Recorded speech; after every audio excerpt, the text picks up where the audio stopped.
How to create YouTube professional logo. YouTube চ্যানেলের জন্য logo কিভাবে তৈরি করবেন, আজকের এই ভিডিওতে আমি আপনাদের দেখিয়ে দেব যে কিভাবে খুব সহজে মাত্র 2 মিনিটের মধ্যে আপনি আপনার ইউটিউব চ্যানেলের জন্য 3D স্টাইলে লোগো তৈরি করতে পারবেন। তো চলুন আজকের এই ভিডিওর মাধ্যমে দেখে নেওয়া যাক। তার আগে ভিডিওটি ভালো লেগে থাকলে অবশ্যই একটি লাইক করে দেবেন এবং এরকমই টিপসের আপডেট পাওয়ার জন্য আমার চ্যানেলটি সাবস্ক্রাইব করে রাখবেন এবং ফেসবুকে ফলো করে রাখবেন। তো চলুন আজকের এই ভিডিওর মাধ্যমে দেখে নেওয়া যাক। ইউটিউব চ্যানেলের লোগো তৈরি করার জন্য প্রথমে আপনাকে প্লে স্টোর অ্যাপ্লিকেশনটা ওপেন করে নিতে হবে। এখানে সার্চে ট্যাপ করবেন, এখানে লিখবেন পিক্সেল ল্যাব। এই পিক্সেল ল্যাব অ্যাপ্লিকেশনটা আপনাকে প্রথমে আপনার মোবাইলে ইনস্টল করে নিতে হবে। এই পিক্সেল ল্যাব অ্যাপ্লিকেশনের মধ্যেই আমরা ইউটিউব চ্যানেলের লোগো তৈরি করব। তো চলুন এরপর এই অ্যাপ্লিকেশনটা ওপেন করে নেব। অ্যাপ্লিকেশনটা ওপেন করার পর এরকম একটা ইন্টারফেস আপনারা দেখতে পাবেন। প্রথমে এই যে নিউ টেক্সট রয়েছে, এটা এখানে ডিলিট বক্সে ট্যাপ করে ওকে করে এটা ডিলিট করে দেবেন। এরপরে কি করব, প্লাস আইকনে ট্যাপ করব। এখানে দেখুন সেভ অপশন রয়েছে, এখানে ট্যাপ করব। এখানে একটা শেপ চলে আসবে, আমরা এটা রাউন্ড শেপ সিলেক্ট করব। তার জন্য এখানে ট্যাপ করব। এখানে দেখুন রাউন্ড শেপটা সিলেক্ট করে নেব। রাউন্ড শেপ সিলেক্ট করে নেওয়ার পর এখানে টিক মার্ক দিয়ে দেব। একটা শেপ এখানে চলে এসেছে, এই শেপটাকে আমরা ডুপ্লিকেট করব। তার জন্য দেখুন এখানে ট্যাপ করব। ট্যাপ করার পর এখানে কপি অপশন রয়েছে, এখানে ট্যাপ করে দেব, কপি হয়ে যাবে। এরপরে আগের শেপটাতে ট্যাপ করব। ট্যাপ করার পর এখানে একটা অপশন পেয়ে যাবেন কালার, সেখানে ট্যাপ করব। ট্যাপ করার পর এটা ইনেবল করে দেব। ইনেবল করে দেওয়ার পর এখানে যে কালারগুলো রয়েছে এখান থেকে আমরা ব্ল্যাক কালারটা সিলেক্ট করে নেব। এরপর এটা ওকে করে দেব। ওকে করে দেওয়ার পর এই যে শেপটা রয়েছে এটা একটু ছোট করে নেব এবং এটা এইভাবে অ্যাডজাস্ট করে এখানে রাখবো। দেখুন এইভাবে, ঠিক আছে, একটু বড় করে নেব, জাস্ট এইভাবে অ্যাডজাস্ট করে নেব। এরপর আমরা কি করব, এখানে ট্যাপ করব। ট্যাপ করার পর এখানে ট্যাপ করব। এরপর এগুলোতে টিক মার্ক দিয়ে দেবো এই দুটো জায়গায়। এরপর এখানে ট্যাপ করে এটা ওকে করে দেবো। বাস, এই যে দুটো ছবি, এই দুটো ছবি এক হয়ে গেল। দেখুন এটা নড়াচড়া করবে এইভাবে, ঠিক আছে। তো এই দুটো ছবি এক করে নেওয়ার পর কি করব, এখানে অনেকগুলো অপশন রয়েছে, এখানে আমরা চলে যাব ইরেজ কালারে। এখানে ট্যাপ করব। ট্যাপ করার পর এটা ইনেবল করে দেবো। ইনেবল করে দেওয়ার পর দেখুন নিচে টলারেন্স রয়েছে, এটা একটু বাড়িয়ে নেবো এইভাবে, ঠিক আছে। এরপর এটা ওকে করে দেবো। ওকে করে দেওয়ার পর এটা আবার ডুপ্লিকেট করব। তার জন্য এখানে যে অপশনগুলো রয়েছে এখান থেকে আমরা এটা কপি করে নেব। কপি করে নিলে আবার এরকম একটা চলে আসবে। এরপরে কি করব, এটা এইভাবে ঘুরিয়ে নেব। ঘুরিয়ে নেওয়ার পর এটা একটু ছোট্ট করে নেব, ঠিক আছে। তো এটা আমি একটু ছোট্ট করে নিচ্ছি, জাস্ট এইভাবে এর ভেতরে রাখবো এইভাবে, ঠিক আছে। তো এটা আমি আর একটু ছোট করে নিচ্ছি এইভাবে, ঠিক আছে। এরপরে কি করব, এটার কালার চেঞ্জ করে নেব। তো এখানে স্ক্রল করব, এখানে দেখুন কালার অপশন রয়েছে, এখানে ট্যাপ করব। ট্যাপ করার পর এটা ইনেবল করে দেব এবং এখানে আপনি আপনার পছন্দ মতো কালার সিলেক্ট করে নেবেন। ধরুন আমি এখানে সিলেক্ট করে নিচ্ছি এটা হলুদ কালার এবং এই যে ব্ল্যাক কালার রয়েছে এটাতে ট্যাপ করব। ট্যাপ করার পর এটারও কালার সিলেক্ট করে নেব। এটার কালারটা আমি চেঞ্জ করে নেব, এটার কালারটা আমি রেখে নেব এই ব্লু কালারটা, ঠিক আছে। এইভাবে এটা করে নেব। এরপরে কি করব, প্লাস এখানে ট্যাপ করব। এরপর এখানে টেক্সটে ট্যাপ করব। টেক্সটে ট্যাপ করার পর এটা একটু বড় করে নেব, ঠিক আছে। এরপর এটাতে ডবল ট্যাপ করবেন, এটা মুছে নেবেন।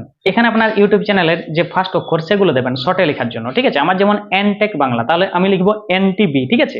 আমি বড় হাতে লিখে নেব এনটিবি। ওকে, ওকে করে দিলাম। ওকে করার পর এটা একটু জুম করে বড় করে নেব। এরপর এখানে এইভাবে অ্যাডজাস্ট করে রাখবো, ঠিক আছে। এরপর এর ফন্ট স্টাইল চেঞ্জ করব। তার জন্য এখানে যে এর আইকন রয়েছে এখানে ট্যাপ করব। এরপর এখানে স্ক্রল করে এখানে দেখুন ফন্ট অপশন রয়েছে, এখানে ট্যাপ করব। এখানে আপনি আপনার পছন্দ মতো ফন্ট স্টাইল সিলেক্ট করে নেবেন। আমি এখান থেকে আমার মাই ফন্টে গিয়ে একটা ফন্ট স্টাইল সিলেক্ট করে নিচ্ছি। তো আমি এই ফন্ট স্টাইলটা সিলেক্ট করে নিলাম। এরপর এটা ওকে করে দেব। ওকে করার পর এটা আরেকটু অ্যাডজাস্ট করে এইভাবে রেখে নেব। এরপরে কি করব, আমরা এই তিনটে জিনিসকে এক করে নেব। তার জন্য কি করতে হবে, এখানে ট্যাপ করব। ট্যাপ করার পর আবার এখানে ট্যাপ করব। এরপর এখানে এখানে এখানে তিনটা বক্সে তিনটা টিক মার্ক দিয়ে দেব।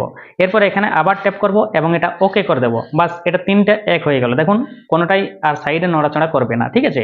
এরপরে কি করব, এখানে ট্যাপ করব। ট্যাপ করার পর স্ক্রল করে এইভাবে লাস্টের দিকে চলে যাব। এরপরে এখানে একটা অপশন রয়েছে এমবস, এখানে ট্যাপ করব। ট্যাপ করার পর এটা ইনেবল করে দেব। এরপর এটা যদি কাটা কাটা হয়ে যায় তাহলে এটা একটু বাড়িয়ে নেবেন, ঠিক আছে। বাড়িয়ে নিলেই এটা ঠিকঠাক হয়ে যাবে। এরপর নিচে দেখুন লাইট অ্যাঙ্গেল রয়েছে, এটা 90 ডিগ্রি আছে, এটা আপনি ঘুরিয়ে ফিরিয়ে একটু অ্যাডজাস্ট করে নেবেন, ঠিক আছে। আমি 3D স্টাইলে বানানোর জন্য একটু অ্যাডজাস্ট করে নিচ্ছি এইভাবে। ওকে, এটা ওকে করে দেবো, ঠিক আছে। ওকে করে দেওয়ার পর এখানে দেখুন শ্যাডো অপশন রয়েছে, এখানে ট্যাপ করব। ট্যাপ করার পর এটা ইনেবল করে দেবো, ঠিক আছে। ইনেবল করে দেওয়ার পর নিচে দেখুন ব্লার রেডিয়াস আছে, একটু বাড়িয়ে নেবেন এবং এখানে এক্স এবং ওয়াই রয়েছে, এটা আপনি অ্যাডজাস্ট করে নেবেন এইভাবে, ঠিক আছে। তো আমি এটা অ্যাডজাস্ট করে নিচ্ছি, এটা -15 এ রাখছি এবং এটা -16 এ রাখছি, ঠিক আছে।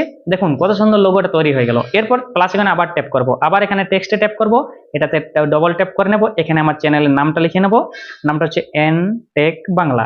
ওকে, এটা লেখার পর এটা একটু এইভাবে ছোট করে নেব। ছোট করার পর এখানে অ্যাডজাস্ট করে রেখে নেব। এরপরে এর ফন্ট স্টাইল চেঞ্জ করার জন্য আবার এই আইকনে ট্যাপ করব। ট্যাপ করার পর এখানে দেখুন ফন্ট বলে যে অপশনটা রয়েছে এখানে ট্যাপ করব। ট্যাপ করার পর এখানে আমি ফন্ট স্টাইল সিলেক্ট করে নেব, জাস্ট এই ফন্ট স্টাইলটা সিলেক্ট করে নেব। ওকে, এরপর এর কালার চেঞ্জ করব, একটু বড় করে নিই।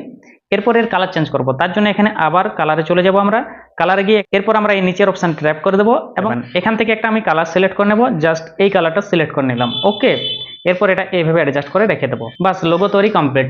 এরপরে বলি, এই যে এনটিভি লিখেছি, এটার যদি আপনারা কালার চেঞ্জ করতে চান তো এটার কালার চেঞ্জ করতে পারবেন। যেভাবে এনটেক বাংলা লিখাটা আমি কালার চেঞ্জ করলাম, সেইভাবে আপনার চ্যানেলের নাম লিখে আপনারা কালারে চলে যাবেন এবং সেখান থেকে আপনার পছন্দ মতো কালারটা সিলেক্ট করে নেবেন। ঠিক আছে, সিলেক্ট করলে ওয়ার্ডের কালারগুলো চেঞ্জ হয়ে যাবে। এরপরে কি করব, প্লাস আইকন ট্যাপ করব, ফ্রম গ্যালারিতে ট্যাপ করব। এখান থেকে আমি একটা ব্যাকগ্রাউন্ড ফটো সিলেক্ট করে নেব। চলুন আমি এই ফটোটা সিলেক্ট করে নিচ্ছি। ওকে, সিলেক্ট করার পর এটা এইভাবে ফুল স্ক্রিন করে নেব স্ক্রল করে। ঠিক আছে, এরপর এখানে ট্যাপ করব। ট্যাপ করার পর এই যে ব্যাকগ্রাউন্ড ফটোটা নিলাম, এটা একদম লাস্টের দিকে নিয়ে চলে যাব। ওকে, দেখুন আমার ইউটিউব চ্যানেলের লোগো একদম তৈরি কমপ্লিট। কত সুন্দর লাগছে, একদম 3D স্টাইল। ঠিক আছে, এরপর এটা সেভ করার জন্য কি করব, এখানে ট্যাপ করব। ট্যাপ করার পর এখানে সেভ এজ ইমেজ রয়েছে, এখানে ট্যাপ করব এবং এখানে ডাইমেনশন যেটা রয়েছে এখানে ডিফল্টে ট্যাপ করবেন এবং এখানে ভেরি হাই অথবা আলট্রা দুটোর মধ্যে একটা সিলেক্ট করে নেবেন। আমি ভেরি হাই সিলেক্ট করে নিচ্ছি এবং সেভ টু গ্যালারি। বাস, এই লোগোটা আমার গ্যালারিতে সেভ হয়ে গেল। তো ফ্রেন্ডস, এই ছিল আজকের ভিডিও। আশা করি ভিডিওটি আপনাদের হেল্পফুল হয়ে থাকবে। যদি ভিডিওটি ভালো লেগে থাকে অবশ্যই একটি লাইক করে দেবেন এবং এই ভিডিওটি আপনার বন্ধুদের সাথে শেয়ার করে তাদেরও দেখার সুযোগ করে দেবেন। তো চলুন বন্ধুরা, আজকের ভিডিও এই পর্যন্ত। দেখা হচ্ছে পরবর্তী নতুন ভিডিওর সাথে। ততক্ষণ সবাই ভালো থাকবেন, সুস্থ থাকবেন। ধন্যবাদ।